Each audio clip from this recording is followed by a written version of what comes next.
نوری جام تماچی کے قصے سے شہرت حاصل کرنے والے جام تماچی کو حکمرانی کیسے ملی؟ جام تماچی نے دہلی سلطنت سے بغاوت کیوں کی؟ جام تماچی کو قید میں کیوں ڈالا گیا؟ آئیے تاریخ کے ان پوشیدہ سوالات کے جواب تلاش کرتے ہیں۔ رکن الدین جام تماچی سندھ کی مشہور معروف رومانی داستان نوری جام تماچی کی بدولت مشہور ہے۔ جام تماچی کو سندھ کی حکمرانی ایک معاہدے کے تحت ملی۔ سموں کی مختاری کو ختم کرنے اور سندھ پہ قبضے کی نیت سے فیروز شاہ تغلق نے 1365 عیسوی میں سندھ پر حملہ کر دیا۔ خوفناک جنگ لڑی گئی، فیروز شاہ ناکام ہو گیا۔ محمد تغلق اس لڑائی میں فوت ہو گیا۔ 1368 عیسوی میں فیروز تغلق نے پھر لشکر کشی کی، مگر اس کا شکست پھر اس کا مقدر بنی۔ آخرکار سلطنت دہلی نے شکست کا بھرم رکھنے اور آئندہ سندھ پر لشکر کشی کو نہ کرنے کی خاطر مخدوم جانیہ کا سہارا لیا۔ ان صاحبان کی معرفت سندھ کے حکمرانوں اور فیروز شاہ کے درمیان معاہدہ طے ہوا۔ سندھ کے حاکم عز شریف کے مخدوموں کے مرید تھے، اسی وجہ سے ان کا یہ معاہدہ کامیاب رہا۔ اس معاہدے کے تحت سندھ دہلی کو سالانہ خراج دے گا، یعنی فنڈز دے گا، اور جام جونو دہلی میں ہی رہے گا۔ اس سندھ پر سموں کی حکمرانی برقرار رہی۔ اس معاہدے کے بعد رکن الدین جام تماچی 1368 عیسوی میں سندھ کا حکمران بنا۔ جام تماچی سندھ میں امن و امان اور عوام کی سلامتی کے اقدامات کیے، غیر ملکی اثرات کو کم کرنے کی کوششیں کی۔ عوام میں اعتماد حاصل کرنے کے بعد جام تماچی نے سلطنت ہند سے بغاوت کر دی۔ دہلی کو ہر سال سالانہ 2 لاکھ ٹن کا وظیفہ بند کر دیا۔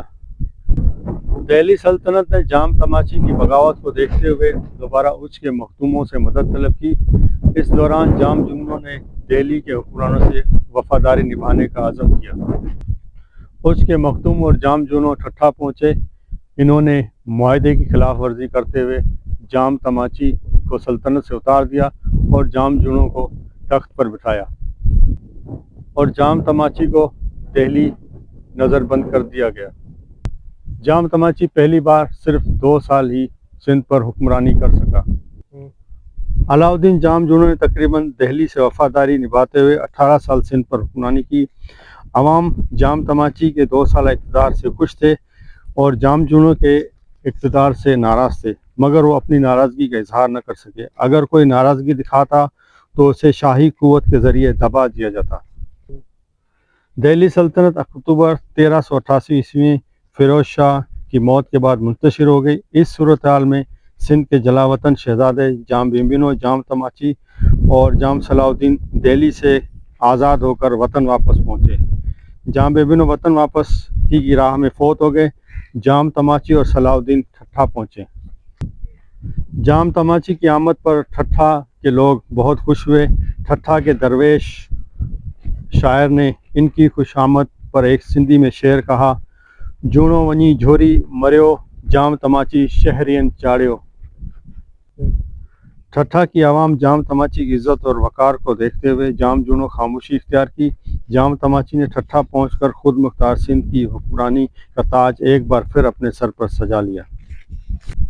جام تماچی نے غیروں کی غلامی کے نشانات اور علامتیں مٹانا شروع کی، سندھ کی عوام کے مطابق فیصلے کرنے شروع کیے۔ جام تماچی نے مدارس، خانقاہیں اور دیگر عبادات کے مطابق بنوائیں۔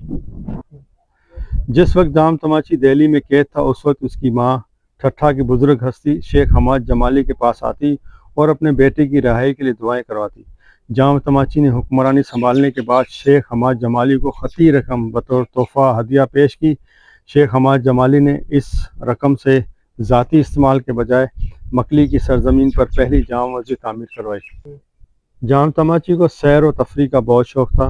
وہ اکثر ٹھٹھا کی خوبصورت جھیل کینجر جھیل جاتا ہے۔ اسی جھیل کے کنارے اس نے نوری نامی لڑکی کو پسند کیا اور پھر نوری کو اپنی رانی بنایا۔ جام تماچی نے دیگر سلطنت کے ساتھ بھی اچھے مراسم قائم کیے۔ گجرات اور سندھ کے تعلقات میں بہتری آئی۔ جام تماچی نے مختصر وقت میں ہی سندھ کو کامیاب اور خود مختار ریاست بنا دیا۔ جام تماچی نے 1392 میں وفات پائی۔ اس کا مقبرہ جام نظام الدین کے مقبرے کے ساتھ ہی مکلی پر موجود ہے۔ چھتری نما مقبرے میں یہ اپنی رانی نوری کے ساتھ ابدی نیند سو رہا ہے۔ ٹھٹھہ کی تاریخ کے اہم گمشدہ پہلوؤں کو جاننے کے لیے